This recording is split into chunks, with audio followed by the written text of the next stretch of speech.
ஒரே ஒரு ஊர். அந்த ஊருக்கு பேர் கொடையாளிப்பட்டி. அந்த பேருக்கு தகுந்த மாதிரி தான் அந்த ஊர் மக்களும். யார் என்ன கேட்டாலும் இல்லைன்னு சொல்லாமல் கொடுப்பாங்க. கொடையாளிகள் நிறைந்த ஊர். இனாமா மட்டும் இல்லை, கடனாகவும் பணம் கொடுப்பாங்க. யாருக்காவது அவசரமாக பணம் தேவைப்பட்டதுன்னு வச்சுக்கோங்க, அந்த ஊருக்கு போய் வாங்கிக்கலாம். பத்திரம் தேவையில்லை, சாட்சி தேவையில்லை, ஜாமீன் தேவையில்லை, எந்த உத்தரவாதமும் கேட்காம பணம் கொடுத்துருவாங்க. நம்மால் ஒருத்தனுக்கு பணம் தேவைப்பட்டது. சொந்த பந்தமெல்லாம் கேட்டு பார்த்தா யாரும் கொடுக்குற வழியாக தெரியல. எல்லாரும் அவங்கவுங்க சௌரியத்தை பார்க்குறவங்க, அடுத்தவங்க சௌரியத்தை பற்றி கவலைப்படாதவங்க. இவன் எல்லாரையும் கேட்டு பார்த்துட்டு சோர்ந்து போய் உக்காந்துட்டான். அந்த நேரம் தான் கொடையாளிப்பட்டியை பற்றி கேள்விப்பட்டான். அப்படி ஒரு ஊர் இருக்கிறது தெரிஞ்சதும் அந்த ஊருக்கு வழி கேட்டுக்கிட்டு ஒரு நாள் புறப்பட்டு போனான். வயல்காட்டு வழியாக போக வேண்டியிருந்தது. மெதுவாக நடந்து ஊர் எல்லைக்கு வந்துட்டான். ரெண்டு பக்கமும் விவசாய வேலைகள் மும்முரமாக நடந்துக்கிட்டு இருக்குது. ஏறு உழுதுகிட்டு இருக்கிறாங்க. அப்போ அங்கே ஒரு ஆளை பாம்பு கடிச்சுட்டுது. பக்கத்தில் வேலை செஞ்சுக்கிட்டு இருந்தவங்க ஓடி வந்தாங்க. அவசரமாக செய்ய வேண்டிய முதல் உதவியெல்லாம் செஞ்சு பார்த்தாங்க. பலன் இல்லை. அந்த ஆள் செத்து போட்டான். அவன் செத்து விட்டான்னு தெரிஞ்சதும் அவனை தூக்கி வரப்பு மேலே போட்டுட்டு எல்லாரும் அவங்கவுங்க வேலையை கவனிக்க ஆரம்பிச்சிட்டாங்க. அங்கே ஒரு ஆள் இவனை பார்த்து சொன்னான், ஐயா, நீங்கள் போகிற வழியில் இவன் சொந்தக்காரன், இவனுக்கு சோறு கொண்டுகிட்டு வருவான், இவன் இங்கே செத்துட்டான்னு அவங்ககிட்ட சொல்லிவிடுங்க அப்படின்னா. இவனுக்கு ரொம்ப ஆச்சரியம். என்னடா இது, பாம்பு கடிச்சுட்டுதுன்னதும் பதறி அடிச்சுக்கிட்டு ஓடி வந்தாங்க, செத்துட்டான்னதும் பேசாமல் தூக்கி போட்டுட்டு போயிட்டாங்க அப்படின்னு நினச்சிக்கிட்டே நடந்து போகிறான். எதிரில் சோறு கொண்டுக்கிட்டு ஒரு ஆள் வந்தான். இவன் விவரத்தை சொன்னான். அங்கே அவங்க சொந்தக்காரன் பாம்பு கடிச்சு செத்து போட்டான் அப்படின்னா. அவன் கொஞ்ச நேரம் அமைதியாக நின்னான். அதுக்கப்புறமா அங்கேயே வரப்பில் உட்காந்து கொண்டுகிட்டு வந்த சோத்தை தானே சாப்பிட்டு முடித்தான். பேசாமல் எழுந்திரிச்சு திரும்பி போயிட்டான். கொஞ்சம் கூட பதறல, அழலை. இப்படியும் ஒரு ஊரா அப்படின்னு நினச்சி ஆச்சரியப்பட்டுக்கிட்டே இவன் ஊருக்குள்ளே போனான். ஒரு பெரிய மனுஷனை பார்த்து பணம் கேட்டான். அவரும் இவனோட பேரையும் ஊரையும் மட்டும் விசாரிச்சுக்கிட்டு தேவையான பணத்தை கொடுத்துட்டார். பணத்தை வாங்கிட்ட பிறகு தன்னுடைய மனசை அரிச்சுக்கிட்டு இருந்த அந்த விஷயத்தை பற்றி கேட்டான். ஐயா, வழியில் ஒருத்தன் செத்துட்டான், அவனை அப்படியே தூக்கி வரப்பில் போட்டுட்டு எல்லாரும் வயல்வெளி வேலைகளை பார்த்துக்கிட்டு இருக்கிறாங்களே அப்படின்னா. இதுக்கு அந்த பெரியவர் சொன்னார், ஆமாம், அப்படி தான் செய்வோம். வேலை முடிஞ்சு வீட்டுக்கு திரும்புகிறப்போ அவனை தூக்கிட்டு வந்து அடக்கம் பண்ணிடுவோம் அப்படின்னார். ரொம்ப ஆச்சரியமாக இருக்கே அப்படின்னா. ஏன் உங்கள் ஊரில் யாராவது செத்துட்டா என்ன பண்ணுவீங்க அப்படின்னு கேட்டார். என்ன இப்படி கேட்குறீங்க, எங்கள் ஊரில் எல்லாம் பணத்தை தூக்க விட மாட்டாங்க, ஒப்பாரி வைப்பாங்க, கட்டி புரண்டு அழுது புலம்பி தீர்த்துருவாங்க அப்படின்னா. இவன் பெரியவர் பார்த்தார். அவங்ககிட்ட கொடுத்த பணத்தை லபக்குன்னு பறிச்சுக்கிட்டார். திருப்பி வாங்கிட்டார். இவன் பதறி போய் நிற்கிறான். அவர் சொன்னார், பணத்தையே விட மாட்டேன்னு கட்டுப்பிடிச்சி அழுதா நான் கொடுத்த பணத்தை மட்டும் எப்படி திருப்பி கொடுக்க போகிறேன், போயிட்டு வா அப்படின்னு விரட்டி விட்டாரான். இந்த கதையை நண்பர் ஒருத்தர் சொன்னார். கதை வேடிக்கையாக தெரிஞ்சால் கூட இதில் கருத்து உண்டு. பணம் பிணம் இது ரெண்டையுமே விடுறதுக்கு அவ்வளவு சுலபமாக மனம் வர்றதில்லை. இந்த ரெண்டு விஷயங்கள்லேயும் அறிவார்ந்த செயல்பாடு தேவை. ஒரு பேருந்து மரத்தில் மோதி விட்டுது. எல்லாரும் அடிபட்டு முனைகிட்டு கிடக்கிறாங்க. டிரைவர், கண்டக்டர் இவங்களுக்கும் அடி. அவங்களும் ஒரு பக்கம் கிடக்கிறாங்க. ஒரு மூலையில் கிடக்கிற ஒருத்தன் மெதுவாக முக்கி முனகி கண்டக்டர்னு சத்தம் போடுறான். கண்டக்டர் மெதுவாக நகர்ந்து அவங்ககிட்ட போய் என்னன்னு விசாரிக்கிறார். அவன் ரொம்ப சிரமப்பட்டு வாயை திறந்து ஒரு 15 காசு சில்லற பாக்கி அப்படின்னானான். ஒரு பெரிய காடு. அந்த காட்டுக்கு மத்தியில் ஒரு ஆசிரமம். அங்கே ஒரு முனிவர் இருந்தார். பல இடங்கள்லேருந்து வர்ற குழந்தைகளுக்கு அவர் பாடம் சொல்லி கொடுத்துக்கிட்டு இருக்கிறார். ஏழை பணக்காரர் அப்படிங்கிற வித்தியாசம்லாம் கிடையாதுங்க. எல்லாரும் அவர்கிட்ட தங்கள் பிள்ளைகளை அனுப்பி வச்சாங்க. மன்னர்களுடைய பிள்ளைங்க கூட அங்கே அவர்கிட்ட தான் படிக்கிறதுக்கு வருவாங்க. ஆனால் அந்த முனிவரை பொறுத்த வரைக்கும் எல்லா பிள்ளைங்களும் ஒன்று தான். இது யார் வீட்டு பிள்ளைன்னெல்லாம் பார்க்க மாட்டார். எல்லாரும் சமம். மாணவர்கள்லாம் அங்கேயே மாத கணக்கில் வருஷ கணக்கில் தங்கியிருந்து பாடம் கற்றுக்கிட்டு போகிறது வழக்கம். அவராக பார்த்து போன்னு சொல்கிற வரைக்கும் அங்கேயே இருக்கணும், படிக்கணும். குருகுல வாசம். ஒரு சமயம் ஒரு ராஜகுமாரனும் அவர்கிட்ட படிச்சுக்கிட்டு இருந்தான். அவனுக்கு ஒரு 15 வயசு இருக்கும். சில வருஷம் கழித்து இந்த முனிவர் தன்கிட்ட இருக்கிற மாணவர்களுக்கெல்லாம் பரீட்சை வச்சார். அவங்களுடைய அறிவு முதிர்ச்சியை கணிக்கிறதுக்காக பல சோதனைகள்லாம் வச்சார். ஒவ்வொருத்தராக பார்த்து இனிமேல் நீங்கள் உங்கள் வீட்டுக்கு போகலாம் அப்படின்னு சொல்லி அனுப்பி வச்சுக்கிட்டு இருக்கிறார். எல்லாரும் போயிட்டாங்க. கடைசியாக மிஞ்சி இருந்தது ஒரே ஒரு மாணவன். அவனை மட்டும் வீட்டுக்கு அனுப்பலை. யார் அந்த பையன் தெரியுமா? அவன்தான் அந்த ராஜகுமாரன். ராஜகுமாரனுடைய தந்தைக்கு, அதுதான் இந்த ராஜாவுக்கு, அங்கே வயசு ஏறிக்கிட்டே போகுது. என்ன இது படிக்க போன பையன் இன்னும் திரும்பி வரலையே அப்படின்னு நினச்சார்.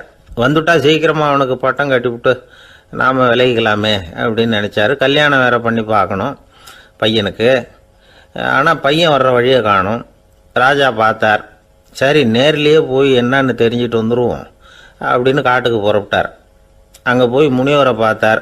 முனிவர் இவரை அன்பாக வரவேற்று உட்கார வச்சார். அதுக்கப்புறம் ராஜா மெதுவா, எல்லாரையும் வீட்டுக்கு அனுப்பி வச்சுட்டிங்களாமே, ஏன் பிள்ளைய மட்டும் அப்படின்னு சொல்லி மெதுவாக இழுத்தார். முனிவர் இதுக்கு உடனே பதில் சொல்லலை. ராஜாவை கூப்பிட்டுட்டு போய் விருந்தினர் குடிசையில் தங்க வச்சார். அதுக்கப்புறம் சொன்னார், உங்கள் மகன் எல்லா பாடங்கள்லேயும் முதல் இடம் வாங்கியிருக்கான். இப்படி முதலாவதாக வர்ற மாணவனுக்கு நாங்கள் இன்னொரு தேர்வு வைக்கிறது வழக்கம். அதுலேயும் அவன் முதலாவதாக வந்துட்டான்னா அவன் ஒரு பெரிய வித்வான் அப்படிங்கிற கௌரவத்தை அடைஞ்சிருவான் அப்படின்னார். அதாவது முனிவர் அப்படி சொல்கிறார். அப்படி சொல்லிவிட்டு போயிட்டார் அவர். ராஜா அங்கேயே தங்கிட்டார். ராத்திரி படுத்து தூங்கினார். காலையில் எழுந்திரிச்சு அந்த குடிசைக்கு வெளியில் வந்தார் பல்லு விளக்கிறதுக்காக.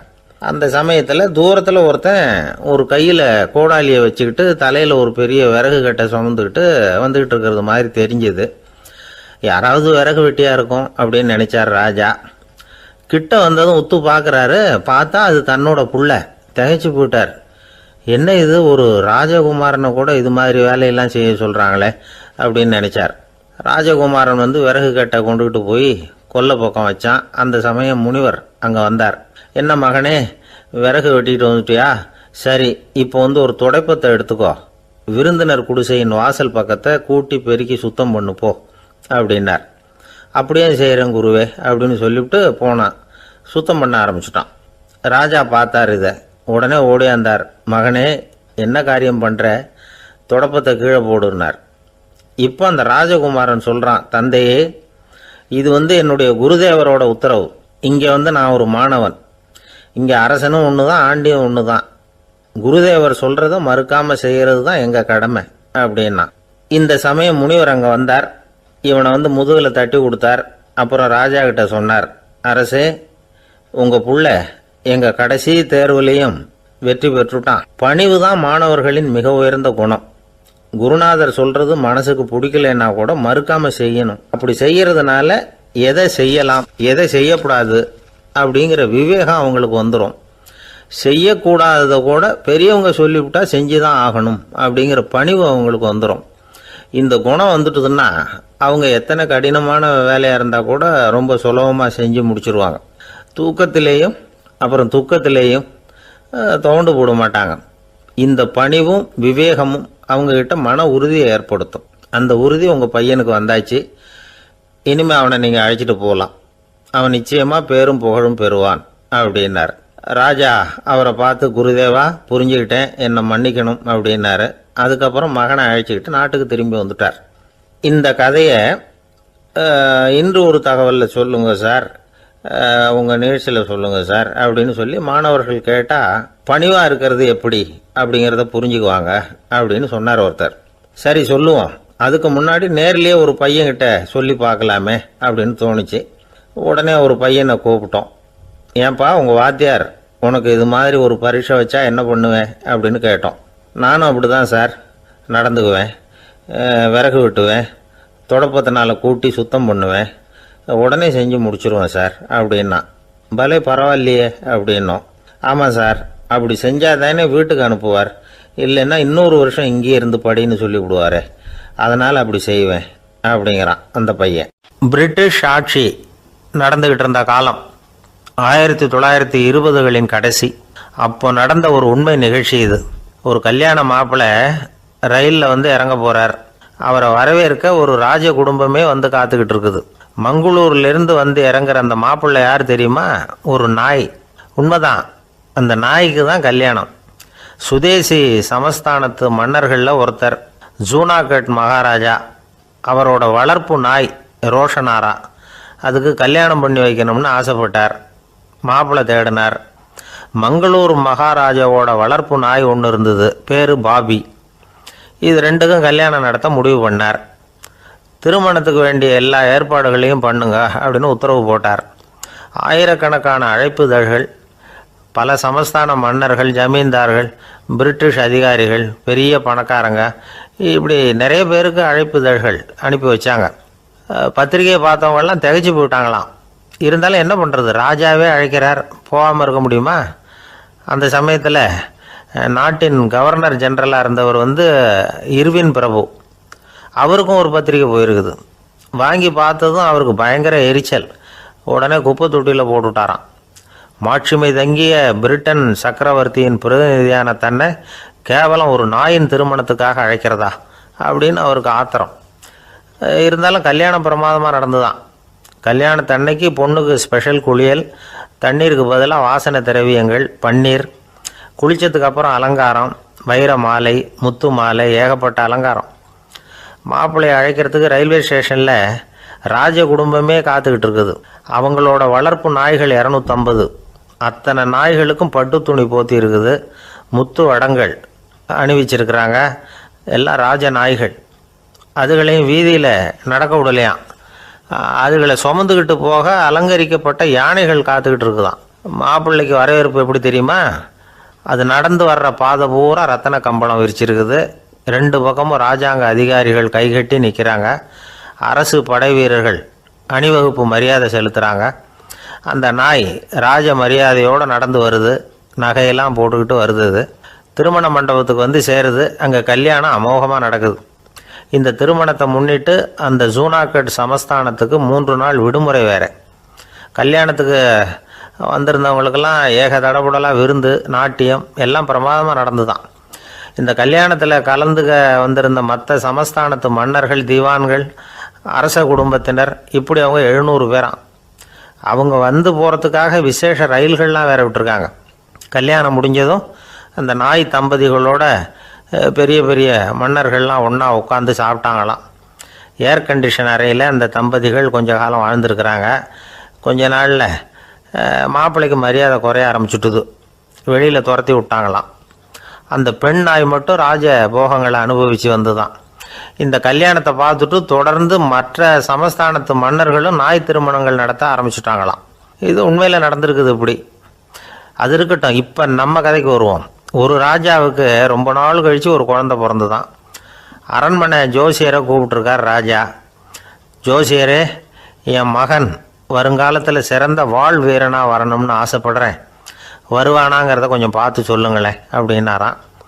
ஜோசியர் சொன்னார், மன்னா, உங்கள் புள்ள வாழ் வீரனாக வர்றது கஷ்டம். ஆனால் அவரும் உங்களை மாதிரியே நாய்க்குட்டிகள் பேரில் பிரியமாக இருப்பார், அதுகளுக்கு கல்யாணமும் பண்ணி வைப்பார் அப்படின்னாராம். அது எப்படி கண்டுபிடிச்சிங்க அப்படின்னு கேட்டிருக்கார் ராஜா.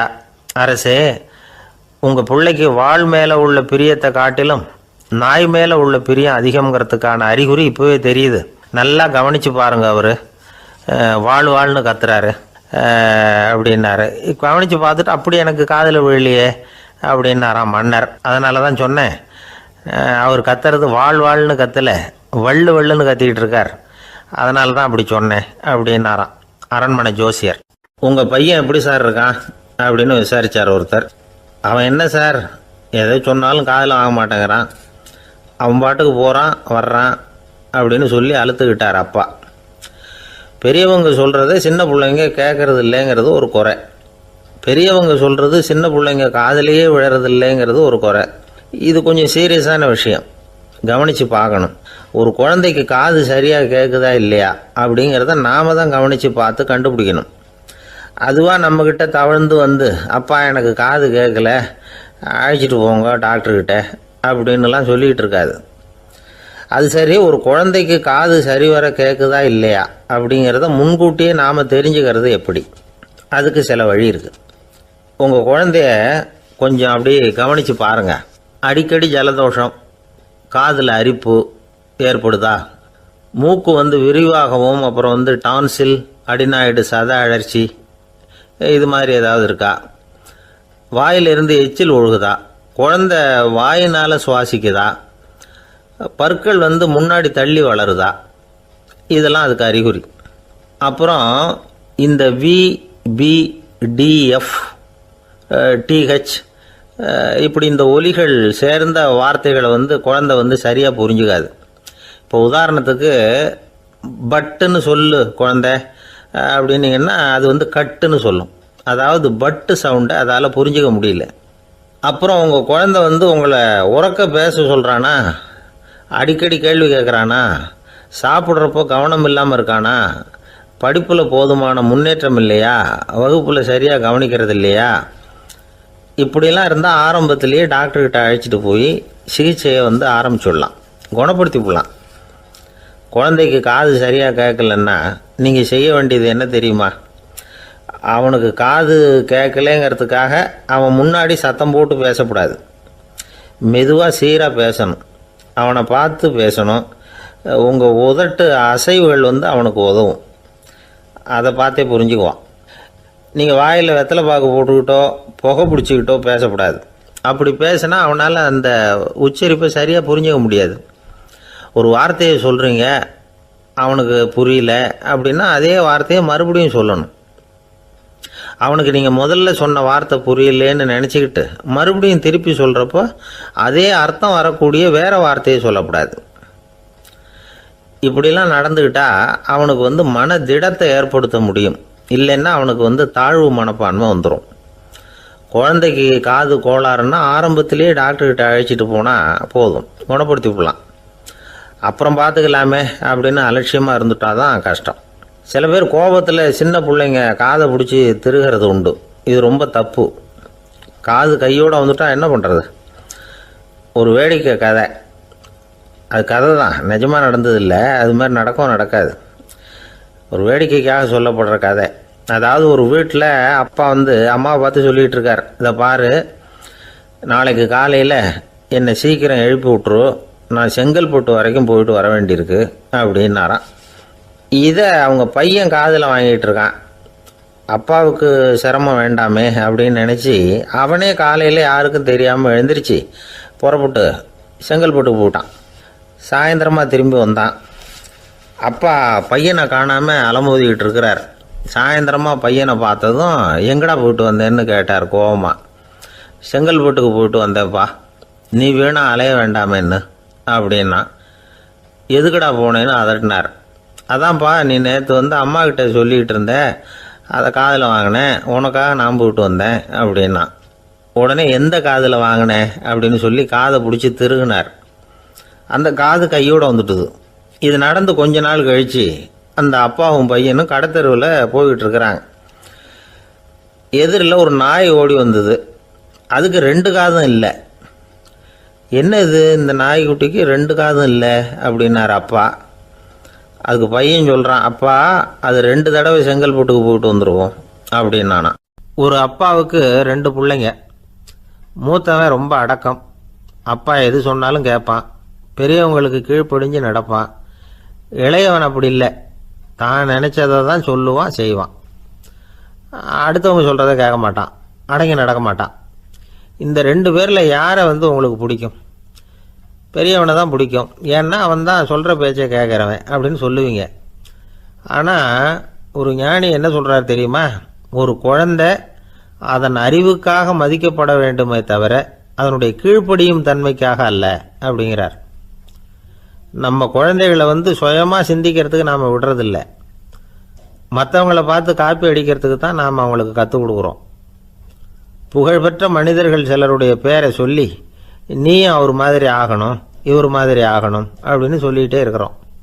குழந்தைகள் வந்து தங்களுடைய தனித்தன்மையை வளர்த்துக்கிறதுக்கு நாம் தடையாக இருக்கிறோம். ஒரு குழந்தைகிட்ட அனாவசியமாக வந்து நம்பிக்கையை வளர்த்துடக்கூடாது, எந்த கோட்பாட்டையும் திணிக்கக்கூடாது. நாம் ஏற்கனவே அர்த்தமில்லாத கருத்துக்களையும் கொள்கைகளையும் மனசில் போட்டு நிரப்பி வச்சுருக்கிறோம்.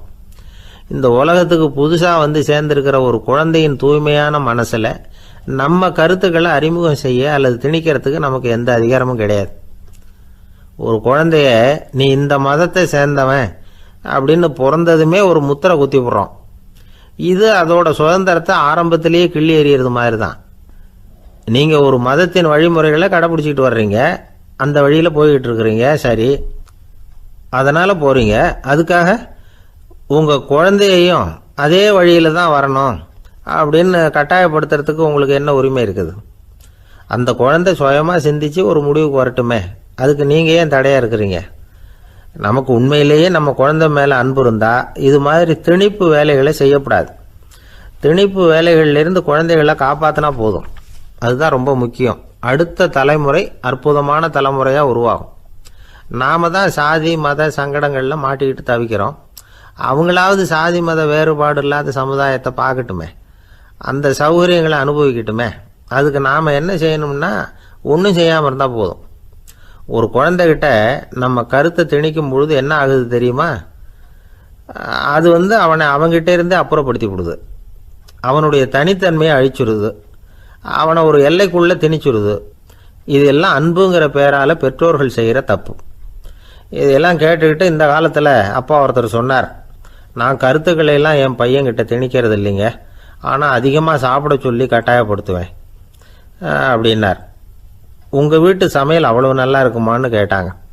நல்லா இருந்தால் நான் ஏன் அவனை சாப்பிட சொல்லி கட்டாயப்படுத்த போகிறேன் அப்படின்னார். ஒரு ஊரில் ஒரு மன்னன் இருந்தான், கொடுங்கோல் மன்னன். நிறைய தொந்தரவு பண்ணிக்கிட்டு இருந்தான். அவன் ஒரு தடவை என்ன பண்ணான் தெரியுமா? ஒரு தப்பும் பண்ணாத ஒரு இளைஞனை பிடிச்சி ஜெயிலில் அடைச்சுட்டான். அந்த பையனோட சொந்தக்காரங்கள்லாம் ராஜா கிட்ட போனாங்க. அவன் ஒரு தவறும் பண்ணலை, அவனை விடுதலை பண்ணுங்க அப்படின்னு கெஞ்சி கேட்டுக்கிட்டாங்க. மன்னன் யோசனை பண்ணான். அந்த இளைஞனை கூப்பிட்டுக்கிட்டு வர சொன்னான். அவனை கொண்டாந்து ராஜா முன்னாடி நிறுத்தினாங்க. இதை பாருப்பா, உன்னை நான் விடுதலை பண்ணுவேன், ஆனால் ஒரு கண்டிஷன். அந்த நிபந்தனையை நீ நிறைவேற்றினா உனக்கு விடுதலை அப்படின்னா மன்னன். சரின்னு ஒத்துக்கிட்டான் பையன். மன்னன் கண்டிஷன் என்னங்கிறத சொன்னான். உங்ககிட்ட ஒரு செம்மறி ஆட்டை கொடுக்க போகிறேன். 1 மாதத்துக்கு அதுக்கு தேவையான தீனியையும் கொடுக்க போகிறேன். 1 மாதம் கழித்து அந்த ஆட்டை எடை போட்டு பார்ப்பேன். அந்த ஆட்டின் எடை கொஞ்சம் கூட கூடி இருக்கக்கூடாது. எடை கூடி இருந்தால் உனக்கு விடுதலை கிடையாது. என்ன சொல்கிற அப்படின்னா. பையனுக்கு ஒன்றும் புரியல, பயமாக போயிட்டுது. குழம்பிக்கிட்டே நின்றுக்கிட்டு இருக்கிறான்.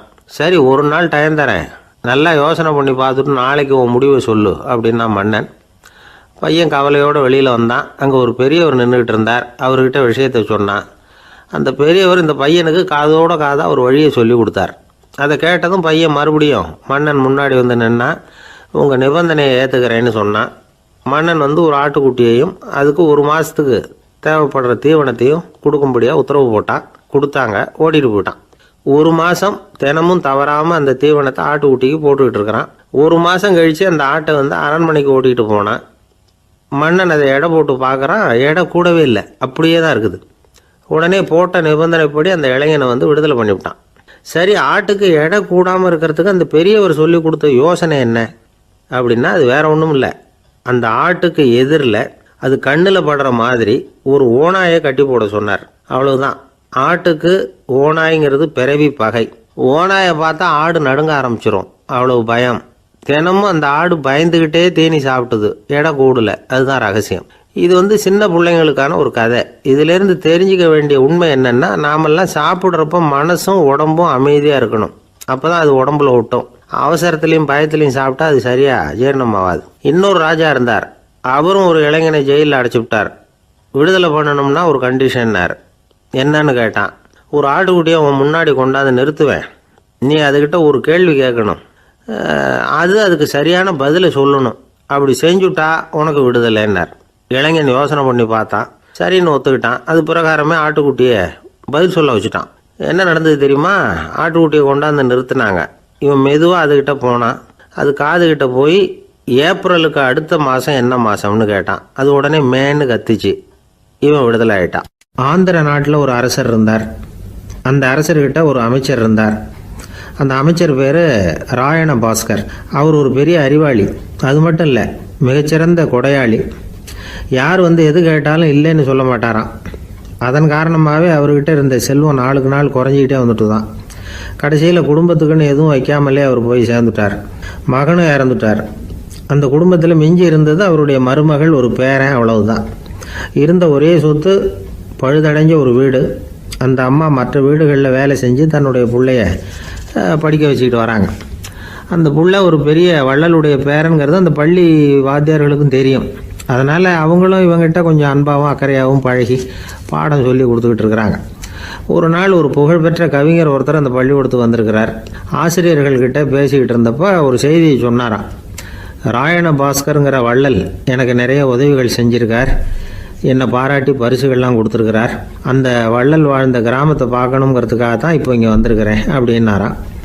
ஆசிரியர் உடனே இந்த பையனை கூப்பிட்டு, இதை பாருங்கள், இவன் யார் தெரியுமா, நீங்கள் குறிப்பிடுகிற அந்த வள்ளலின் பேரன் அப்படின்னு அறிமுகப்படுத்தினாராம். கவிஞரின் கண்களில் ஆனந்த கண்ணீர். அந்த பரவச நிலையிலேயே அந்த வள்ளலை பற்றி கவி பாட ஆரம்பிச்சுட்டாராம். இந்த சின்ன பையன் அதை கேட்டிருக்கிறான். உடனே என்ன பண்ணான் தெரியுமோ, தன் கையில் அணிஞ்சிருந்த ஒரு பொன் வளையலை கழட்டி அந்த கவிஞருக்கு பரிசாக கொடுத்துட்டானான். எல்லாருக்கும் ஆச்சரியம்.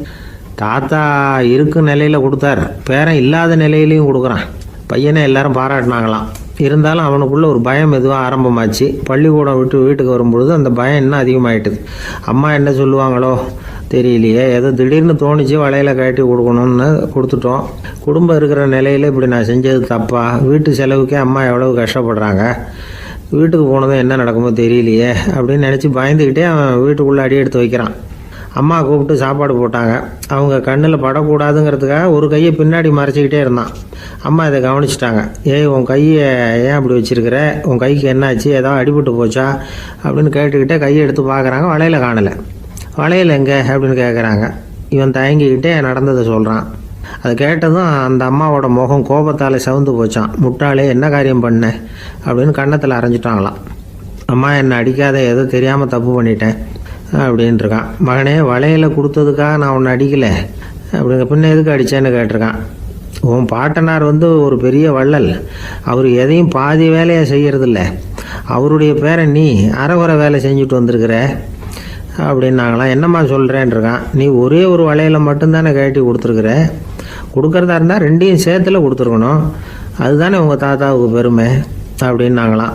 அம்மா, தெரியாமல் செஞ்சுட்டேன், உங்கள்கிட்டையும் அரை வாங்கிட்டேன் அப்படி இப்படின்னு அவன் சொல்லியிருக்கிறான். இப்போ அம்மா கொஞ்சம் இருங்க, அந்த கவிஞர் இன்னைக்கு நம்ம ஊரில் தான் தங்கியிருப்பார், நாளைக்கு காலையில் தான் அவர் எங்கே இருக்காருன்னு விசாரித்து இன்னொரு வளையலையும் கொடுத்துட்றேன் அப்படின்ட்டுருக்கான். மகனே, நல்ல செயல்களையெல்லாம் நாளைக்குன்னு ஒத்தி போடாதே, நாளைக்கு என்ன நடக்குங்கிறது யாருக்கு தெரியும், இப்போவே போ, எங்கே இருக்காருன்னு பாரு அப்படின்ட்டுருக்காங்க. மகன் புறப்பட்டான். பள்ளி ஆசிரியர்கிட்ட போய் கேட்டானான் அந்த கவிஞர் எங்கே இருக்காருன்னு. அவர் சொன்னாராம். உடனே போய் அவர் இருக்கிற இடத்துல கதவை தட்டியிருக்கான். ராத்திரி நேரத்தில் இவனை கண்டதும் அவருக்கு ரொம்ப ஆச்சரியம். இவன் இன்னொரு கை வளையலையும் எடுத்து நீட்டியிருக்கான். அவர் திகைச்சு போய் நிற்கிறார். அவரால் என்ன பண்ணுறதுன்னே தெரியல. ஆனந்த கண்ணீர். இது பெரியவர்கள் கூற கேட்ட ஒரு வரலாறு. இன்னைக்கு இப்படிப்பட்டவங்களை பார்க்க முடியுமா? வறுமை வள்ளல் தன்மையை ஒன்று செய்து விடாதுங்கிறதுக்கு இது ஒரு உதாரணம். ஒருத்தன் இன்னொருத்தனை பார்த்து கேட்டானா, எங்கள் தாத்தா உங்கள் தாத்தாவுக்கு 100 ரூபா கடன் கொடுத்துருக்கிறார், அதை எப்போ திருப்பி கொடுக்க போகிறேன்னு. கவலைப்படாத, எங்கள் பேரன் அதை உங்கள் பேரன்ட்ட திருப்பி கொடுத்துருவான் அப்படின்னு நானான் அவன். எனக்கு வாழ்க்கையே வெறுத்து போச்சு சார் அப்படின்னு சொல்லிட்டு ஒருத்தர் வந்தார். கொஞ்ச நேரம் பேசினதுக்கப்புறம் அவர் அப்படி சொல்லியிருந்தா அதில் ஒரு அர்த்தம் இருந்திருக்கும். வர்றதுக்கு முன்னாடியே வாழ்க்கை வெறுத்து போச்சுன்னு சொல்லிட்டு வர்றார். என்ன சார் விஷயம்னு விசாரித்தோம். எங்கள் வீட்டில் தினம் 3 வேளையும் ஒரே மாதிரி சாப்பாடு சார், வித்தியாசமே கிடையாது. இப்படியே 3 மாதமாக சாப்பிட்டுக்கிட்டு இருக்கிறேன், அதை விட பட்டினி கிடந்து செத்துடலாம்னு தோணுது அப்படின்னார். ஒரு பெரியவர் சொன்ன தத்துவத்தை சொல்கிறதுக்கு ஆள் கிடைக்காம தவிச்சுக்கிட்டு இருந்தோம். இப்போ ஒருத்தர் கிடைச்சிட்டார், விட்டுலாமா? உடனே அவரை உட்கார வச்சு சொல்ல ஆரம்பிச்சிட்டோம். அதாவது நாம் அனுபவிக்கிற உணர்வுகளில் களிப்பு, மகிழ்வு, ஆனந்தம், இது 3க்கும் ஒன்றுக்கு ஒன்று வித்தியாசம் உண்டு. மேம்போக்காக பார்க்குறதுக்கு இது 3 ஒன்று மாதிரி தோணும், ஆனால் அது அப்படி இல்லை. களிப்புங்கிறது உடம்பை பொறுத்தது, மகிழ்வுங்கிறது மனசை பொறுத்தது, ஆனந்தம்ங்கிறது ஆன்மாவை பொறுத்தது. இப்படி இந்த 3 வகையான அந்த சுவைப்புகளின் தன்மையும் வேற வேற. இப்போ முதல்ல களிப்புங்கிறத எடுத்துக்குவோம். நம்ம புலன்களுக்கு களிப்பை தரக்கூடிய பொருள்களுக்கு சில விசேஷ குணம் உண்டு. அது எப்படின்னா, சீக்கிரமே சலிப்பை உண்டு பண்ணும். ஒருத்தர் அந்த பொருளை எடுத்துக்கிட்டா அது இன்னொருத்தருக்கு குறைஞ்சிரும். உணவு, உடை, இதெல்லாம் களிப்பை தரக்கூடிய பொருள்கள். இப்போ உதாரணத்துக்கு, ஒரு சாப்பாட்டு மேசையில் ஒரு பாத்திரத்தில் 10 இட்லி இருக்குது. அதில் ஒரு 2 இட்லியை நம்ம தட்டில் எடுத்து வச்சு சாப்பிட்றோம். நாம் சாப்பிட்ட அந்த இட்லி நிச்சயமாக எதிரில் உட்காந்துருக்கிறவருக்கு இல்லை, அவருக்கு உபயோகப்படாது. நாம் சாப்பிட்ட அதே இட்லியை அவரும் சாப்பிட முடியாது, அவர் வேற தான் எடுத்து வச்சுக்கணும். அது மாதிரி நாம் ஒரு சட்டையை எடுத்து போட்டுக்கிறோம். அதே சட்டையை அதே நேரத்தில் இன்னொருத்தர் போட்டுக்க முடியாது. புலன்களுக்கு களிப்பை தரக்கூடிய இது மாதிரி பொருள்கள்லாம் முதல் தடவை நமக்கு கொடுக்குற களிப்பை ரெண்டாவது தடவையும் கொடுக்காது. மூணாவது தடவை இன்னும் குறையும். கடைசியில் வெறுப்பாக மாறிடும். ஒவ்வொன்றா இட்லியை தொடர்ந்து சாப்பிட்றோம்னு வச்சுக்கோங்க, முதல் இட்லி தரக்கூடிய சுவையை 30வது இட்லி தராது. முதல் தடவை புது சட்டையை போட்டுக்கிறப்ப நமக்கு இருக்கிற களிப்பு அதே சட்டையை 100வது தடவையாக போட்டுக்கிறோம்னு வைங்க, அப்போ இருக்குமா? இருக்காது. இதுதான் களிப்பு. அதாவது சீக்கிரமே சலிப்பை தரக்கூடியது. ஒருத்தர் எடுத்துக்கிட்டால் இன்னொருத்தருக்கு குறைஞ்சி போகக்கூடியது. ஆனால் மகிழ்ச்சிங்கிறது அப்படி இல்லை. ஒருத்தர் அனுபவிக்கிறதுனால இன்னொருத்தருக்கு குறைஞ்சி போகாது. இப்போ காலையில் சூரியன் உதயம் ஆகிறத பார்த்து சந்தோஷப்படுறோம், அதையே இன்னொருத்தரும் பார்த்து சந்தோஷப்படலாம். ஒரு நல்ல சங்கீதத்தை கேட்குறோம், ஒரு அழகான ஓவியத்தை ரசிக்கிறோம். நீங்கள் ரசிக்கிற அதே நேரத்தில் இன்னொருத்தரும் அதை ரசிக்கலாம். அதனால் அது குறைஞ்சி போகிறதில்ல. இது மகிழ்வு. ஆனால் ஒன்று, ஒரே பாடலை திரும்ப திரும்ப கேட்டுக்கிட்டு இருந்தால் கடைசியில் அலுப்பு தட்டும். அதாவது மகிழ்வுங்கிறது எப்படின்னா, மற்றவங்களோட பகிர்ந்து கொள்றதுனால குறையாது. ஆனால் ஒரே பொருள் மீண்டும் மீண்டும் அனுபவிப்பை தர்றப்போ முதல்ல மகிழ்வு அதிகரித்து அதுக்கப்புறம் அது மங்கி மறைஞ்சு போயிடும். இதுதான் அந்த மகிழ்வுங்கிறதுக்கு இலக்கணம். சரி, இப்போ மூணாவதாக சுகம் தரக்கூடிய ஆனந்தம்ங்கிறது எப்படின்னா, இது நமக்கு உள்ளே இருந்து சுரக்கிறது. மனசு சலனங்கள்லேருந்து விடுபடுறப்போ இந்த ஆனந்தம் நமக்கு கிடைக்கும். இது நிலையான சுகம், ஆத்ம சுகம். களிப்பிலிருந்து மகிழ்வுக்கும் மகிழ்விலிருந்து ஆனந்தத்துக்கும் செல்றது தான் மனிதன் நடத்த வேண்டிய முக்கியமான பயணம். இவ்வளவு விஷயத்தையும் கேட்டுட்டு இந்த காலத்து பையன் ஒருத்தன் வந்தான். சார், இப்போ நீங்கள் ஒரு சாப்பாட்டு மேசையில் ஒரு 10 இட்லி வைக்கிறீங்க, என்ன உட்கார வைங்க, எதிரில் இன்னொருத்தனை உட்கார வைங்க. நான் களிப்பு மகிழ்வுலாம் தாண்டி நேரடியாக ஆனந்தத்துக்கு பயணம் பண்ணி காட்டுறேன் அப்படின்னா. ஒன்றும் புரியல அவன் சொன்னது. அது எப்படி, என்ன பண்ணுவ நீ அப்படின்னு சொல்லி கேட்டோம் ஆச்சரியமா. 2 இட்லி சாப்பிட்டா தானே சார் களிப்பு? நான் 10 இட்லியும் மொத்தமாக சாப்பிட்ருவேன், அடுத்தவனுக்கு எதுவும் கிடைக்காது.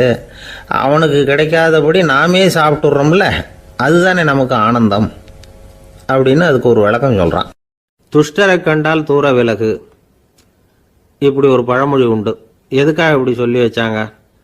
துஷ்டன் ஏதாவது தொந்தரவு கொடுப்பான், அதனால் அவனை கண்டா பயந்துக்கிட்டு ஓடி ஒளிஞ்சிக்கோ அப்படின்னா இதுக்கு அர்த்தம் அப்படி இல்லை. ஒரு துஷ்டன்கிட்ட நெருங்கி போகிறோம்னு வச்சுக்கோங்க, அவன் நமக்கு கெடுதலான ஆலோசனைகள் எதையும் சொல்லலாம், அல்லது அவன் தீய உணர்வுகள் உள்ளவனா இருக்கலாம், அல்லது தீய செயல்கள் செய்யக்கூடியவனா இருக்கலாம், அல்லது தீய நட்புனால அவன் ஏற்கனவே கெட்டு போனவனா கூட இருக்கலாம். இப்படிப்பட்டவனை நெருங்கி போனால் அவனோட பாதிப்பு நமக்கும் வந்துடும். அதனால் விலகி போ அப்படின்னு சொல்கிறாங்க. இதையே கொஞ்சம் விவரமாக இப்போ பார்ப்போமே. இப்போ இந்த துஷ்டர்களை 4 வகையாக பிரிக்கிறாங்க. இந்த 4 வகைக்கும் உதாரணம் வேணும்னா வேற எங்கேயும் போக வேண்டியதில்லை, மகாபாரதத்தை பார்த்தாவே போதும். அதில் இந்த 4 வகையான தீயோரும் வர்றாங்க. முதல் வகைக்கு உதாரணம் சகுனி. இவன் மனசில் எப்பவும் தீய எண்ணங்கள் தான் நிறைஞ்சிருக்கும். கனவுல கூட தீய ஆலோசனைகள். யாராவது ஒருத்தர் நல்லபடியாக வாழ்ந்தா அதை இவனால் சகிச்சிக்க முடியாது. இப்படிப்பட்டவனோட நெருங்கிய தொடர்பு துரியோதனனுக்கு கிடைச்சிது. துரியோதனன் எப்படின்னா, அவன் ஏற்கனவே தீய காரியங்கள் செய்யறதுக்கு தயங்காதவன். அப்படிப்பட்டவனுக்கு தீய போதனைகள் செய்யறதுக்கு சகுனி உதவுனான். இந்த 2 பேரோட சகவாசம் இன்னொருத்தனுக்கு கிடைச்சது. அவன் யாருன்னா துச்சாதனன். அவன் தீய நடத்தை உள்ளவன். இந்த 3 பேரும் ஒன்று சேர்ந்தா என்னத்துக்கு ஆகும்? உலகமே கெட்டு போடும்ல. இந்த 3 துஷ்டர்களோட நல்லவன் ஒருத்தன் சேர்ந்தான். அவன் தான் கர்ணன். கர்ணன் இயல்பாகவே உத்தம குணம் உள்ளவன். அவன் நல்லவங்களோட சேராம இப்படிப்பட்ட கெட்டவங்க கிட்ட நட்பு வச்சுக்கிட்டான். அதனால அவனும் தீய செயல்களில் ஈடுபடுறது மாதிரி ஆயிடுது. துரியோதனனுடைய நண்பனா அவனுடைய ஆதரவுல வளர்ந்ததுனால அவனுக்கு துணையா இருக்க வேண்டி இருக்குது அப்படின்னா. நட்பு உரிமையினால உதவி புரிய வேண்டியது சரிதான், அது தப்புன்னு சொல்ல முடியாது. இருந்தாலும் தீய செயல்களுக்கு உதவி செய்யறது சரியில்லை. புத்தி பலம் புஜ பலம் எல்லாம் இருந்தா கூட தெய்வ பலம் இல்லைன்னா ஜெயிக்க முடியாது. கர்ணன் மகா வீரன். இருந்தாலும் கடைசியில் அவன் கதி என்னாச்சு? அவங்ககிட்ட எல்லா நல்ல குணங்களும் இருந்தது, இருந்தாலும் ஏன் இப்படி ஆச்சு? தீயவர்களுடைய சேர்க்கை தான் காரணம். அவங்களோட சேர்ந்ததுனால இவனையும் அப்படியே நினைக்க ஆரம்பிச்சுட்டாங்கல்ல.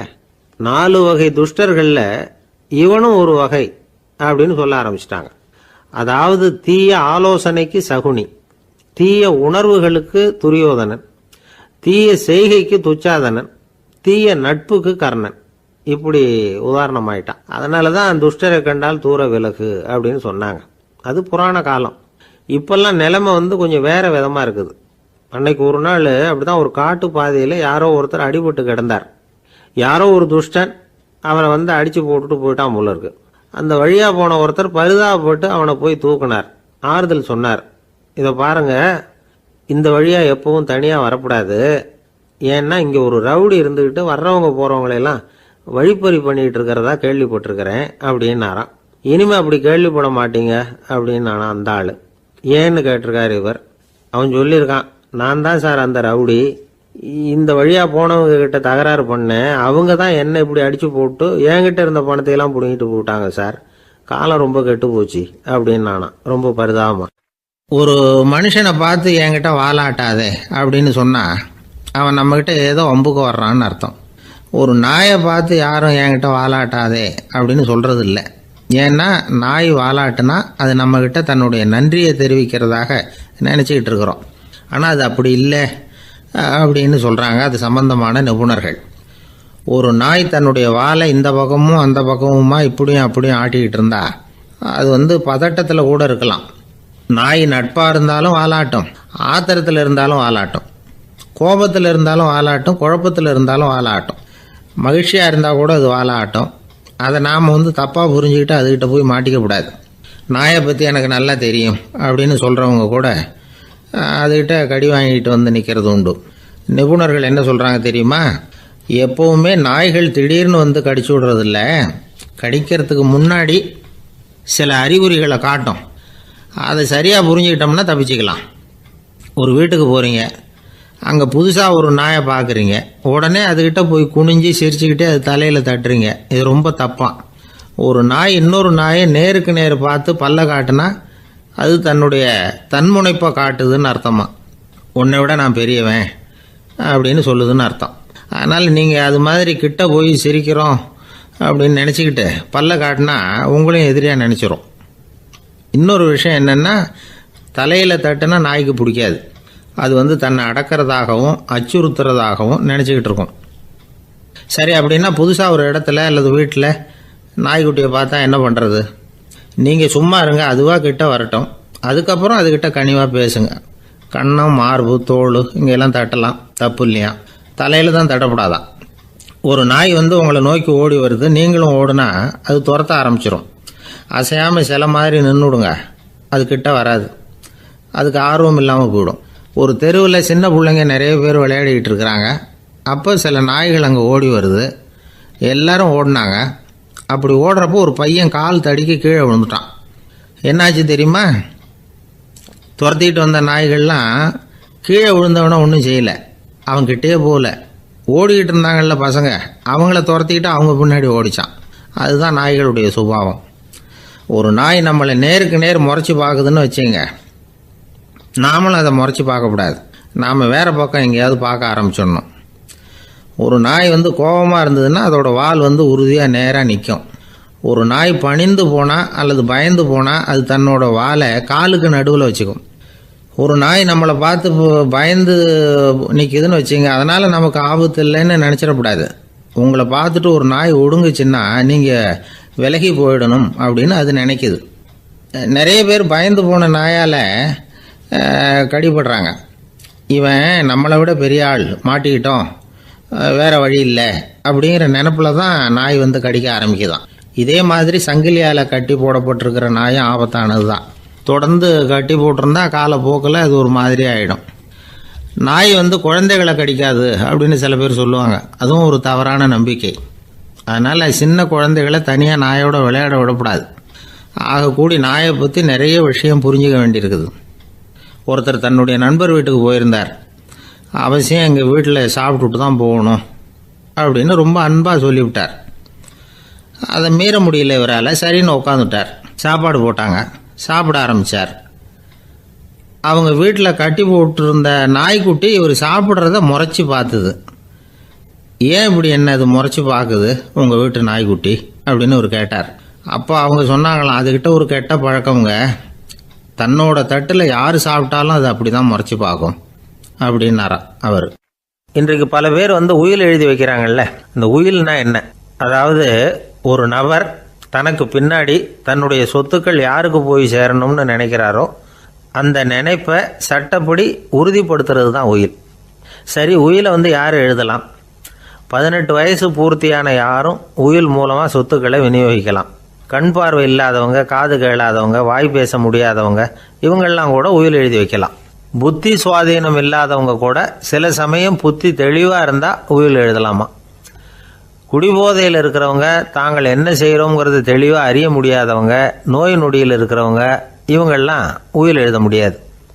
ஒருத்தரை நிர்பந்தப்படுத்தி ஏமாற்றி அல்லது சுய நினைவில்லாத ஒருத்தர்கிட்ட எழுதி வாங்கி வைக்கிற உயில் செல்லாது. உயிலை இந்த முறையில் தான், இந்த படிவத்தில் தான் எழுதணும்னு சட்டத்தில் விதி எதுவும் கிடையாது. இதுக்கு முத்திரை கட்டணமும் கிடையாது. உயிலை வெற்று காகிதத்தில் எழுதலாம். அச்சடிக்கணும், டைப் அடிக்கணுங்கிற அவசியம் கூட இல்லை. கையாலேயே கூட எழுதலாம். எழுதி இருக்கிறது புரியணும், அவ்வளவுதான். குறைந்தபட்சம் 2 சாட்சிகளை வச்சுக்கிட்டு உயில் எழுதுகிறவர் அதில் கையெழுத்து போடணும். கையெழுத்து போட தெரியாதுன்னா இடது கை பெருவிரல் ரேகை வைக்கலாம். உயில் சாசனத்துக்கு சாட்சிகள் கையெழுத்து இல்லைன்னாலும் அது செல்லாது. அப்புறம் பிரிவிலேஜ்டு வில் அப்படின்னு இருக்கு, அதுக்கு மட்டும் சாட்சிகள் தேவையில்லை. அது என்னென்னா, இந்த விமானப்படை, கப்பல் படை அல்லது யுத்தத்தில் பணிபுரியும் நபர்கள் அவங்கெல்லாம் இருக்கிறாங்க இல்லையா, அப்படிப்பட்டவங்க எழுதுகிற உயில் அது. அதுக்கு சில விசேஷ சலுகைகள் உண்டு. ஒருத்தர் முதல்ல ஒரு உயில் எழுதி வைக்கிறார், அதுக்கப்புறம் மனசு மாறி போகுது, அது வேணாம்னு நினைக்கிறார், ரத்து செஞ்சுடலாம். அதுக்கப்புறம் வேற உயிலும் எழுதலாம். உயிரோடு இருக்கிற வரைக்கும் எத்தனை தடவை வேணும்னாலும் உயில் எழுதலாம். கடைசியாக எழுதப்பட்ட உயில் சட்டப்படி சரியாக இருந்தால் அதுதான் அமலுக்கு வரும். சரி, எழுதுகிற உயிலை ரகசியமாக வச்சுருக்கிறது எப்படி? இது ஒரு கேள்வி. இதுக்கு என்ன செய்யணும்னா, ஒருத்தர் உயிலை எழுதினதுக்கு அப்புறம் அவர் தானாவோ அல்லது அங்கீகரிக்கப்பட்ட முகவர் மூலமாகவோ, அதாவது ஒரு ஏஜெண்ட் மூலமாகவோ, ஒரு கவரில் போட்டு சீல் வச்சு கவர் மேலே தன்னுடைய பெயரை எழுதி அல்லது அந்த ஏஜெண்ட் பெயரை எழுதி கவர் மேலே என்ன அடக்கம் செய்யப்பட்டிருக்கு, உள்ளே என்ன இருக்குது அப்படிங்கிற விவரம்லாம் எழுதி சார் பதிவாளர்கிட்ட ஒப்படைக்கலாம். இதுக்கு கட்டணம் உண்டு. அதுக்கப்புறம் எப்போ தேவைப்படுதோ அப்போ ஒரு மனு கொடுத்து அந்த கவரை திரும்ப வாங்கிக்கலாம். இப்போ எழுதுகிற உயிலை இவ்வளவு நாளுக்குள்ளே பதிவு செய்யணுங்கிற கால வரையறை உண்டா அப்படின்னு ஒரு கேள்வி வரலாம் இல்லையா? எப்போ வேணும்னாலும் பதிவு செய்யலாம். நம்மால் ஒருத்தர் ஒரு நாள் ரொம்ப அவசரமாக வந்தார். இந்த உயில் எழுதுறது சம்பந்தமாக பூரா விவரமாக எனக்கு உடனே தெரியணும்னார். நான் உடனே அவரை வக்கீல் ஒருத்தர்கிட்ட அழைச்சிட்டு போனேன். இவர் அவர்கிட்ட எல்லா விவரமும் கேட்டு தெரிஞ்சுக்கிட்டார். ரொம்ப தேங்க்ஸ்ன்னு சொல்லிவிட்டு 2 பேரும் வெளியில் வந்தோம். அதுக்கப்புறம் இவர்கிட்ட கேட்டேன், ஆமாம் இவ்வளவு விவரமாக கேட்குறீங்களே, உங்களுக்கு எத்தனை பிள்ளைங்க சார் அப்படின்னு கேட்டேன். 6 பேர் சார் அப்படின்னார். சரி, இருக்கிற சொத்து எவ்வளவுன்னு கேட்டேன். அதை இனிமே தான் சம்பாதிக்க போகிறேன் அப்படின்னார். ஒரு ஊரில் ஒரு மன்னர் இருந்தார். அழகான அரண்மனையில் அவர் இருந்தார். அந்த அரண்மனையை விட அழகாக ஒரு மாளிகையை அந்த ஊர்லேயே வேற ஒருத்தன் கட்டியிருந்தான். அப்படி கட்டி முடித்ததில் அவனுக்கு ரொம்ப பெருமை. எத்தனையோ செல்வந்தர்கள்லாம் வந்து பார்த்துட்டு, இந்த மாளிகையை விலைக்கு கொடுத்துட்றியா, எவ்வளவு விலை சொன்னாலும் சரி நாங்கள் வாங்கிக்கிறதுக்கு தயாராக இருக்கோம் அப்படின்னு சொல்லி கேட்டு பார்த்துட்டாங்க. நான் இதை விற்கிறதுக்கு தயாராக இல்லை அப்படின்னு சொல்லிவிட்டான். அவ்வளவு சிறப்பாக கலை அம்சத்தோடு அதை கட்டி முடிச்சிருக்கிறான். அதுவே ஒரு பெரிய அரண்மனை மாதிரி இருந்ததுன்னா பார்த்துங்களேன். சுற்றிலும் அழகான பூந்தோட்டம். ஒரு நாள் அவன் எங்கேயோ வெளியூர் போயிட்டு திரும்பி வந்துக்கிட்டு இருக்கிறான். அப்போது அந்த மாளிகை தீப்பெட்டி எரிஞ்சிக்கிட்டு இருக்கு. பதறி போட்டான். விலைக்கு கேட்டவங்க யாராவது இதை செஞ்சுருக்கணும், இல்லைன்னா மன்னரே செய்த சதியோ என்னவோ, இப்படிலாம் அவனுக்கு சந்தேகம். ஒரு மூலையில் உட்காந்து அழ ஆரம்பிச்சிட்டான். அந்த சமயத்தில் அவனுடைய மகன் அங்கே ஓடி வந்தான். அப்பா அழாதீங்க, இதை நான் நேற்று ராத்திரியே நம்ம ஊர் மன்னருக்கு விற்றுட்டேன். இதை கட்டி முடிக்க நமக்கு எவ்வளவு செலவாச்சோ அதை போல் 3 மடங்கு விலைக்கு விற்றுட்டேன். கவலைப்படாதீங்க, இதை விட அழகான மாளிகையை நாம் புதுசாக கட்டிக்கலாம்னா. இதை கேட்டதும் அழுதுகிட்டு இருந்தவன் அழுகையை நிறுத்தினான். சிரிக்க ஆரம்பிச்சிட்டான். இதே இடத்த நான் மன்னர்கிட்ட இருந்து விலைக்கு வாங்குவேன், இதை விட அழகான மாளிகையை கட்டுவேன் அப்படின்னு சுற்றி நின்று எல்லார்கிட்டையும் சொல்லிக்கிட்டு இருந்தான். இந்த சமயத்தில் அவனோட இளைய மகன் ஓடி வந்தான். அப்பா, அண்ணன் சொன்னதெல்லாம் சரிதான், மன்னர்கிட்ட விலை பேசினதெல்லாம் உண்மைதான், ஆனால் விற்றது பேச்சு அளவில் தான். இனிமே தான் பத்திரம் வாங்கணும், எழுதணும், நீங்கள் கையெழுத்து போடணும், பதிவு பண்ணணும், மன்னர்கிட்ட பணம் வாங்கணும். அதுக்காகத்தான் உங்களை எதிர்பார்த்துக்கிட்டு இருந்தோம். அதுக்குள்ளே இப்படி ஆயிட்டுதுன்னா. இப்போ சிரிச்சுக்கிட்டு இருந்தாவன் சிரிப்பை நிறுத்தினான். மறுபடியும் குழந்தை மாதிரி அழ ஆரம்பிச்சுட்டான். இது ஒரு சம்பவம். இதிலிருந்து என்ன தெரியுது? அந்த அழகான மாளிகை தன்னுடையது அப்படின்னு நினைக்கும் பொழுது அவனுக்கு அழுகை வந்தது. அது தன்னுடையது இல்லை அப்படின்னு நினைக்கிற போது சிரிப்பு வந்தது. மறுபடியும் அது தன்னுடையது தான் அப்படிங்கிற உணர்வு வரும்பொழுது அழுகை.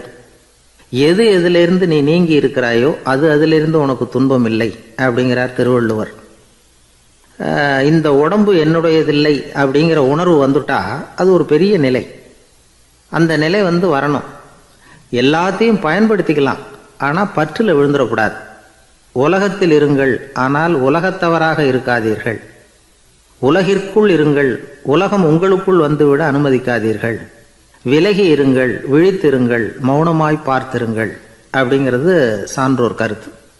செய்ய வேண்டிய கடமையிலிருந்து விலகி இருக்கிறவர்கள் நம்மகிட்ட நிறைய பேர் உண்டு. அப்படிப்பட்ட ஒருத்தர் டாக்டர்கிட்ட போனார். டாக்டர், நான் ஒரு கவர்மெண்ட் ஆஃபீஸில் வேலை பார்க்குறேன், எனக்கு ஒரே அசதியாக இருக்குது, என்னை சோதிச்சு பாருங்கள், ஆலோசனை சொல்லுங்கள் ஏதாவதுன்னார். டாக்டர் அவரை பரிசோதனை பண்ணி பார்த்துட்டு சொன்னார், இதை பாரு, உனக்கு இப்போ தேவைப்படுறது முழு ஓய்வு. நீ எவ்வளவு சீக்கிரமாக ஆஃபீஸுக்கு போறியோ அவ்வளவுக்கு உனக்கு நல்லது அப்படின்னாராம். ஒரு ஊரில் ஒரு ஆள் இருந்தான். கற்பனையிலேயே காலத்தை கடத்திக்கிட்டு இருந்தான். ஒரு நாள் ஒரு மரத்தடியில் உட்காந்துருந்தான். அவனுக்கு பசிக்கிற மாதிரி தெரிஞ்சுது. உடனே கற்பனையிலேயே சாப்பிட ஆரம்பிச்சிட்டான். அதாவது எதிரில் இலை போட்டு சாப்பாடு போடப்பட்டிருக்கிறதாகவும் அதை இவன் சாப்பிட்றதாகவும் நினச்சிக்கிட்டு கையை மட்டும் வாய்க்கும் தரைக்குமா அப்படியும் இப்படியும் கொண்டுகிட்டு போய் பாவனை பண்ணிக்கிட்டே இருக்கிறான். தூரத்தில் இருந்து பார்க்குறவங்களுக்கு இவன் ஏதோ பலமான விருந்து சாப்பிட்டுக்கிட்டு இருக்கிறான் அப்படின்னு தான் தோணும். அது மாதிரியே பண்ணிக்கிட்டு இருந்தான். அந்த வழியாக ஒரு சன்னியாசி வந்துக்கிட்டு இருந்தார். இவனை பார்த்தார். என்ன இவன் இப்படி பண்ணிகிட்டு இருக்கிறானே அப்படின்னு நினச்சாரு. கொஞ்ச நேரம் அவனையே உத்து பார்த்துக்கிட்டு இருந்தார். இவரை பார்த்ததும் அவன் இன்னமும் சுவாரஸ்யமாக சாப்பிட ஆரம்பிச்சிட்டான். அப்பப்பா, என்ன இது, இந்த குழம்பு இவ்வளவு காரமாக இருக்குது, என்னுடைய நாக்கே எரிஞ்சு போடும் போல இருக்கே அப்படின்னு சொல்லிக்கிட்டு பக்கத்தில் ஒரு குவளையை எடுத்து தண்ணி குடிக்கிறது மாதிரி பாவனை பண்ணுறான். அப்பாடா, இப்போ கொஞ்சம் பரவாயில்ல அப்படின்னு சொல்லிக்கிட்டு குவளையை கீழே வைக்கிறது மாதிரி ஒரு பாவனை பண்ணுறான். சன்னியாசி பார்த்தார். என்னப்பா, சாப்பாட்டில் காரம் அதிகமோ அப்படின்னார். ஆமாம் சுவாமி, ஞாபகம் மறதியில் கொஞ்சம் மிளகாய் அதிகமாக சேர்த்துக்கிட்டேன் அப்படின்னா. சரி சாப்பிடு அப்படின்னு சொல்லிட்டார். அவன் சாப்பிட்டு முடிக்கிற வரைக்கும் பொறுமையாக உட்காந்துருந்தார்.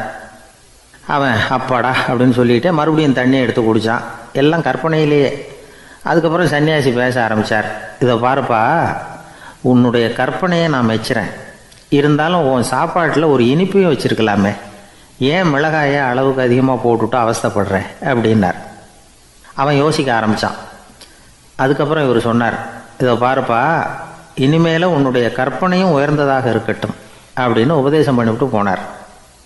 எப்பவும் உயர்வை பற்றியே சிந்திக்கணும்.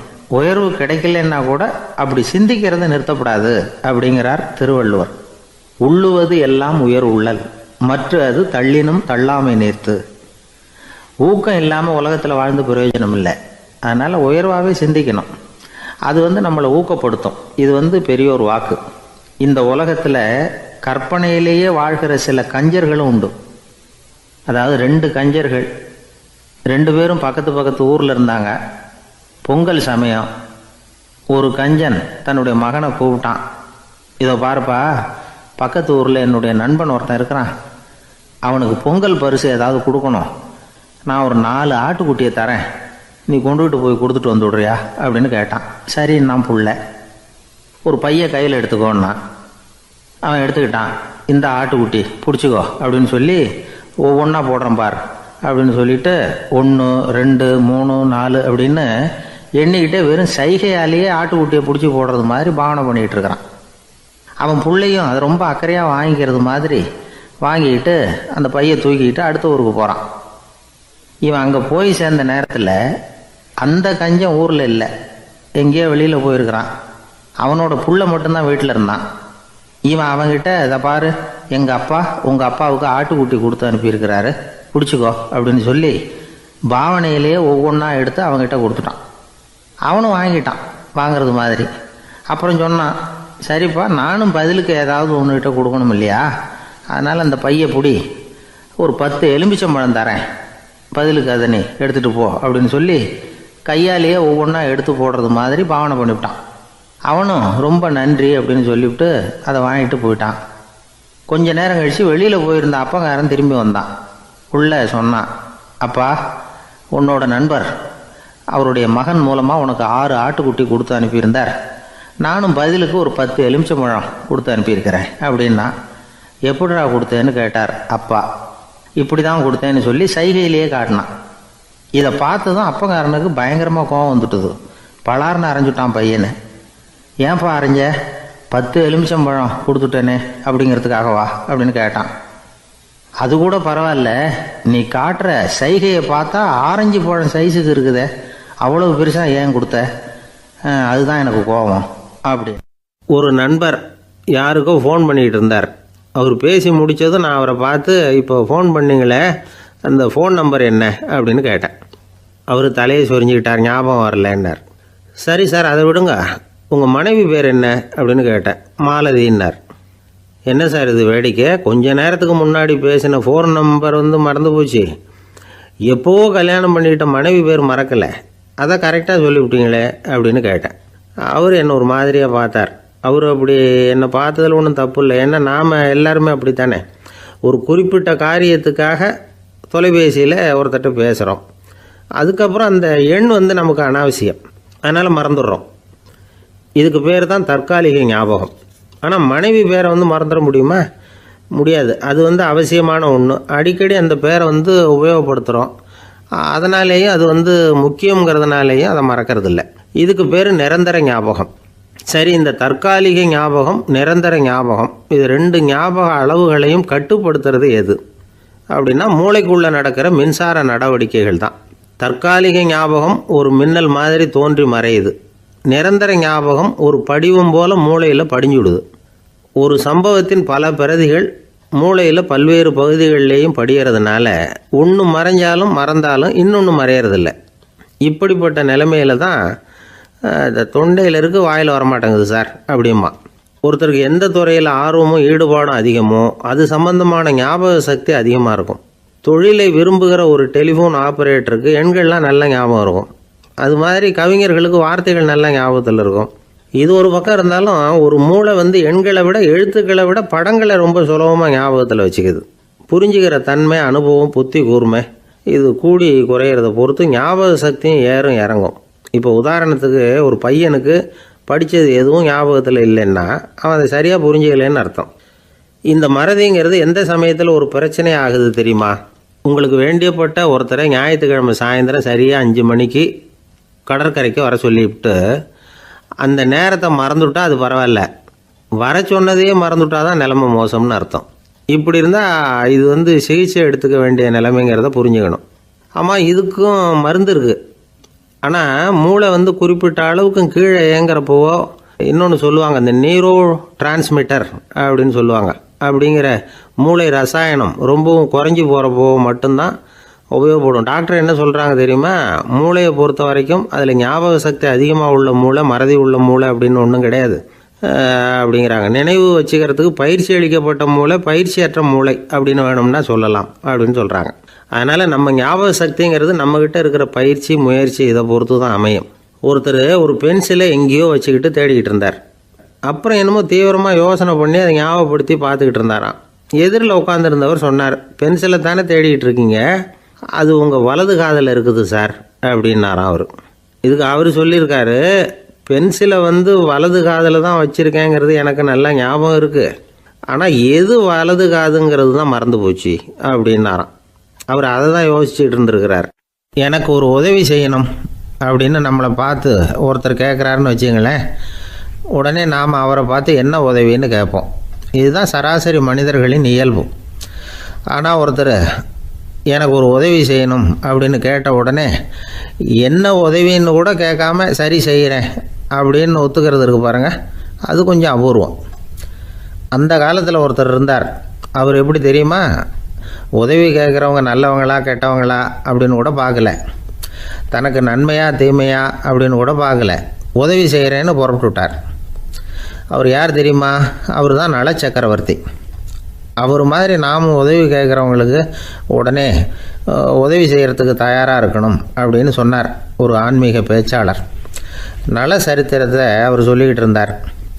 இந்திரன், அக்னி, வருணன், யமன் இவங்க 4 பேரும் நலனை பார்த்து, எங்களுக்கு நீ உதவி செய்யணும், எங்களுக்காக நீ தூது போகணும் அப்படின்னு கேட்குறாங்க. யாருக்கிட்ட தூது போகணும், என்ன காரியத்துக்காக போகணும் அப்படின்னு கேட்கணும்ல. நலன் அப்படி கேட்கவே இல்லை. உடனே சரின்னு ஒத்துக்கிறான். அதுக்கப்புறம் அவங்க விவரம் சொல்கிறாங்க, என்ன உதவி, யாருக்கிட்ட தூது போகணும் அப்படிங்கிற விவரத்தை சொல்கிறாங்க. நலனுக்கும் அப்புறம்தான் புரியுது, எந்த தமயந்தியை இவன் காதலிச்சானோ, எந்த தமயந்தின் சுயம்பரத்துக்காக இவன் போய்கிட்டு இருக்கிறானோ அந்த தமயந்தியை பார்த்து தங்களுக்காக அவகிட்ட வாதாடணும், பேசணும், தங்களில் ஒருத்தரை கல்யாணம் பண்ணிக்கும்படியாக கேட்கணும் அப்படின்னு அவங்க 4 பேரும் நலன்கிட்ட கேட்குறாங்க. இதை கேட்டதும் நலன் கொஞ்சம் கூட முகம் சுளிக்கலை, பதட்டப்படலை. நேராக தமயந்தி கிட்ட போகிறான். இந்திரன், அக்னி, வருணன், யமன் இவங்களோட சிறப்புகளை எடுத்து சொல்கிறான். இவங்களில் ஒருத்தரை கல்யாணம் பண்ணிக்கலாம் அப்படின்னு சொல்லி கேட்டுக்கிறான். இதுக்கு தமயந்தி சம்மதிக்கலை. சுயம்பரம் நடக்குது, அவள் நலனை தேர்ந்தெடுக்கிறாள். அந்த 4 பேரும் நலனுக்கு நிறைய வரங்கள்லாம் கொடுக்குறாங்க. அதுக்கப்புறம் இப்படி போகுது கதை. இதில் நாம் கவனிக்க வேண்டியது என்னென்னா, உதவின்னு கேட்ட உடனே என்ன உதவின்னு கேட்காம சரி செய்கிறேன்னு சொன்னான் பாருங்கள், அதை கொஞ்சம் சிந்திக்கணும். செய்கிறேன்னு ஒத்துக்கிட்டதுக்கு அப்புறம் அது என்ன உதவின்னு தெரிஞ்சும் முகம் சுளிக்காமல் அதை செஞ்சான் பாருங்கள், அதையும் கொஞ்சம் சிந்திக்கணும். நம்மளும் ஒரு